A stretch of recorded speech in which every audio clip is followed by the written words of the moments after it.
Welcome to dynamic talks.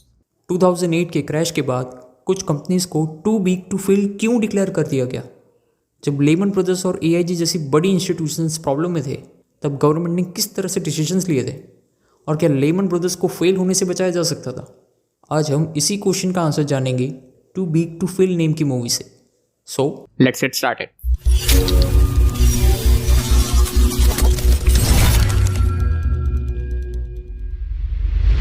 Movie की शुरुआत में हमें न्यूज़ रिपोर्ट दिखाई जाती है जब अमेरिकन इकोनॉमी में रियल एस्टेट बूम चल रहा था। सब कोई प्रॉपर्टीज़ खरीद रहे थे और गवर्नमेंट भी इसके फेवर में लॉस बना रही थी, क्योंकि गवर्नमेंट को भी इससे बहुत प्रॉफिट हो रहा था। और कुछ दिन बाद शुरुआत होती है 2008 की फाइनेंशियल क्राइसिस की। मॉर्गेज डिफॉल्ट्स की वजह से अराउंड 70 मॉर्गेज कंपनीज फेल हो गई और यूएसए की fifth largest investment bank Bear Stearns को जीपी मॉर्गन खरीद लेती है सिर्फ $2 पर शेयर के रेट पे। अब गवर्नमेंट को बेयर स्टर्न्स के $30 बिलियन के टॉक्सिक रियल एस्टेट एसेट से डील करना होगा। टॉक्सिक एसेट्स का मीनिंग है ऐसे एसेट जिनकी फाइनेंशियल वैल्यू बहुत उसके एक्चुअल वैल्यू से कम है और फ्यूचर में भी कम होती रहेगी। बेयर स्टर्न्स के बाद लोगों को यूएसए की fourth largest investment bank Lehman Brothers पर डाउट होने लगा और उसका स्टॉक प्राइस अराउंड 21% गिर जाता है। लेमन ब्रदर्स के सीईओ रिचर्ड फुल यूएसए के ट्रेजर सेक्रेटरी हेनरी पॉल्सन को बताते हैं कि उन्हें कैश कम पड़ रहा है और हेनरी को वॉरेन बफेट से कांटेक्ट करने को बोलते हैं, क्योंकि हेनरी पॉल्सन और वॉरेन बफेट फ्रेंड्स थे। हेनरी जिम विकिंसन, नील कैशकरी और माइकल डेविस से कहते हैं कि लेमन ब्रदर्स की कंडीशन बेयर स्टर्न्स के कंपैरिजन से बहुत ख़राब है। अगर लेमन ब्रदर्स फेल हो जाती है तो बाकी इन्वेस्टमेंट बैंक्स भी एक के बाद एक फेल हो सकती है। और वो बताते हैं कि वो लोग सिचुएशन को हैंडल करने में बहुत लेट हो गए हैं। हेनरी वॉरेन बफेट को कॉल पे लेमन ब्रदर्स के कंडीशन के बारे में बताते हैं। लेमन ब्रदर्स का शेयर प्राइस $36 पे था। वॉरेन बफेट रिचर्ड फॉल्ट को 9% डिविडेंड के साथ $40 पर शेयर के रेट पे प्रेफर्ड शेयर लेने का ऑफर देते हैं। बफेट की नींव से शेयर की प्राइस पुश हो सकती थी, लेकिन रिचर्ड उनका ऑफर रिजेक्ट कर देते हैं। जून 11, 2008 लेमन के सीनियर बैंकर्स एक इमरजेंसी मीटिंग अरेंज करते हैं। इस टाइम पर लेमन ब्रदर्स का स्टॉक प्राइस $23 पे आ जाता है। उस मीटिंग में रिचर्ड को रिलक्टेंटली कैपिटल कम होने की वजह से सीएफओ कैलन और सीओओ जोई जियोर्जी को फायर करने का डिसाइड करते हैं और बार्ट मैकडेट को नया प्रेसिडेंट और सीओओ बनाते हैं। अगस्त 4, 2008 लेमन कोरियन इन्वेस्टर्स के साथ इन्वेस्टमेंट डील करना चाहते थे। मैकडेट कोरियंस के रियल एस्टेट के टॉक्सिक एसेट्स को छोड़ के डील साइन करने को मना लेते हैं। तभी रिचर्ड कोरियंस को रियल एस्टेट के एसेट्स लेने को मजबूर करते हैं। कोरियंस को ये बर्ताव पसंद नहीं आता और रिचर्ड के प्राइड की वजह से ये डील कैंसिल हो जाती। हेनरी पॉल्सन इनडायरेक्ट मैसेज देने के लिए न्यूज़ लीक करते हैं कि इस बार गवर्नमेंट कोई पैसे नहीं देगी बेल आउट के लिए। लेमन ब्रदर्स का स्टॉक अब $4 पर शेयर के रेट पे आ जाता है।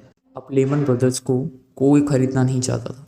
लेमन के पास सिर्फ 2 बायर्स थे, बैंक ऑफ अमेरिका और ब्रिटिश मल्टीनेशनल बैंक बार्कलेस। इन दोनों बैंक्स गवर्नमेंट की इन्वॉल्वमेंट के बिना लेमन को बाय नहीं करना चाहती थी। हेनरी पॉल्सन न्यूयॉर्क के फेडरल रिजर्व के चेयरमैन के साथ एक इम्पॉर्टेंट डिसीजन लेते हैं और न्यूयॉर्क के फेडरल रिजर्व में यूएस के सारे बड़े बैंक्स के सीईओज को मीटिंग के लिए बुलाते हैं, जिसमें से जेपी मॉर्गन चेज के सीईओ जेमी डिमन, गोल्डमैन सैक्स के CEO Lloyd Blankfein, Morgan Stanley के CEO John Mack, Merrill Lynch के सीईओ जॉन टेन और सिटी ग्रुप के सीईओ विक्रम पंडित थे। लेकिन इस मीटिंग में लेमन के सीईओ रिचर्ड को ही नहीं बुलाया गया था। मीटिंग में हेनरी बताते हैं कि गवर्नमेंट इस कंडीशन में नहीं होती लेमन को खरीद सके, इसलिए वो बैंक्स को लेमन के टॉक्सिक एसेट्स लेने को बोलते हैं। अगर ये बैंक्स लेमन को नहीं खरीदेगी तो वो बैंक्स भी एक के बाद एक डूब सकती है, क्योंकि वो लेमन के ट्रेडिंग पार्टनर्स थे। दूसरी तरफ हेनरी को bank take over expert Chris Flowers से एआईजी के कंडीशन के बारे में पता चलता है। एआईजी अमेरिका की one of the biggest multinational finance और इंश्योरेंस कंपनी है। फ्लावर्स बताते हैं कि एआईजी के फाइनेंशियल्स में $5 बिलियन का इशू है। फ्लावर्स ने वॉरेन बफेट को कॉल किया था इस बारे में लेकिन बफेट इसे छूना भी नहीं चाहते थे। यहाँ हमें पता चलता है कि मैरिल लिंच की कंडीशन भी खराब थी, पर लेमन के कंपैरिजन में अच्छी थी। Bank of America Lehman Brothers को नहीं खरीदती और वो मैरिल लिंच को खरीद लेती है। अब बार्कलेस लेमन को खरीदने का डिसाइड करते हैं और बैंक्स लेमन ब्रदर्स के टॉक्सिक रियल एस्टेट को कवर कर लेगी। रिचर्ड ये बात सुनकर खुश हो जाता है। बाद में ब्रिटिश बैंकिंग रेगुलेटर बार्कलेस को ये डील साइन करने नहीं देती है और ये डील नहीं हो पाती। अब लेमन ब्रदर्स के पास कोई ऑप्शन नहीं रहता और उन्हें बैंकरप्सी फाइल करना पड़ता है। हेनरी पॉल्सन ये न्यूज़ प्रेस कॉन्फ्रेंस में अनाउंस करते हैं कि उन्होंने लेमन के लिए सब कुछ ट्राई किया पर अब कोई चारा नहीं बचा है। लेमन के कॉलेप्स की वजह से पूरा फाइनेंशियल मार्केट और स्टॉक मार्केट फ्री फॉल पे आ जाता है। गवर्नमेंट के पास अब भी एक बड़ी प्रॉब्लम थी, एआईजी।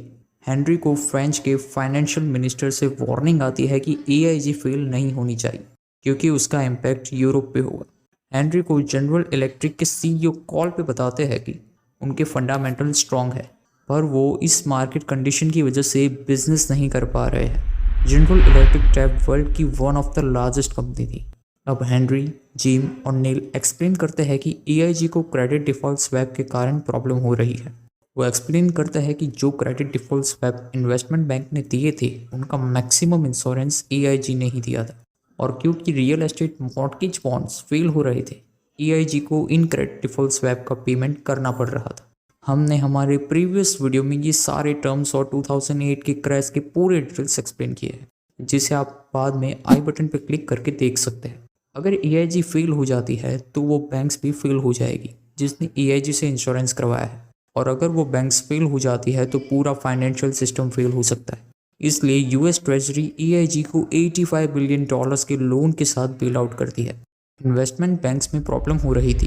अब लोग इन्वेस्टमेंट बैंक्स पे ट्रस्ट नहीं कर पा रहे थे और पैसे निकाल रहे थे। हेनरी फेडरल रिजर्व के चेयरमैन टीम के साथ इन्वेस्टमेंट बैंक को नेशनल बैंक के साथ मर्ज करने का सोचते, पर इस बात से सारे सीईओज अग्री नहीं होते। अब सारे इन्वेस्टमेंट बैंक्स प्रॉब्लम में थे। सितंबर 21, 2008 हमें पता चलता है मॉर्गन स्टैनली मित्सुबिशी के साथ डील साइन कर लेती है और गोल्डमैन सैक्स के सीईओ वॉरेन बफेट को कॉल करते हैं और गोल्डमैन के स्टेक्स लेने को कहते हैं।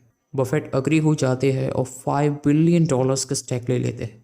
इस डिसीजन पे इन्वेस्टमेंट बैंक्स की टेंशन थोड़ी कम हो जाती है।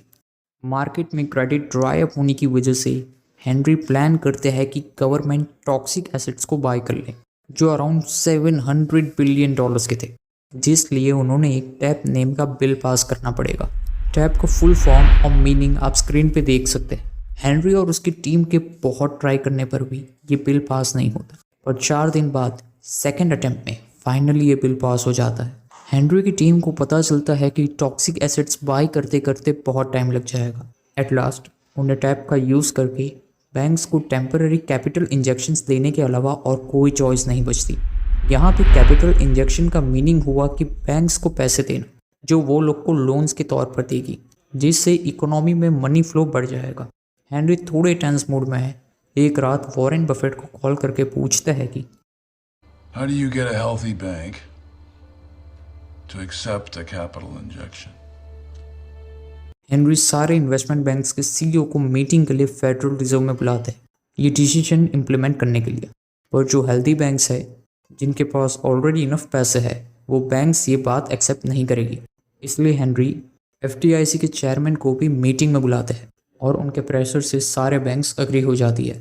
गवर्नमेंट इन्वेस्टमेंट बैंक्स को $125 बिलियन लोन के तौर पर देती है और ये पैसे किस तरह स्पेंड हो गए उस पर कोई रेस्ट्रिक्शन भी नहीं लगाती। गवर्नमेंट ने बैंक्स को लोगों को लोन्स देने के लिए ये पैसे दिए थे, तो बैंक सिर्फ कुछ ही लोगों को लोन देती है और स्टॉक मार्केट अब भी स्टेबल नहीं होता। अनएम्प्लॉयमेंट रेट 10% से बढ़ जाती है और लाखों लोग बेघर हो जाते हैं। 2009 में मार्केट स्टेबल हो जाता है और वो $125 बिलियन का लोन सारे बैंक्स रिपे कर देते हैं।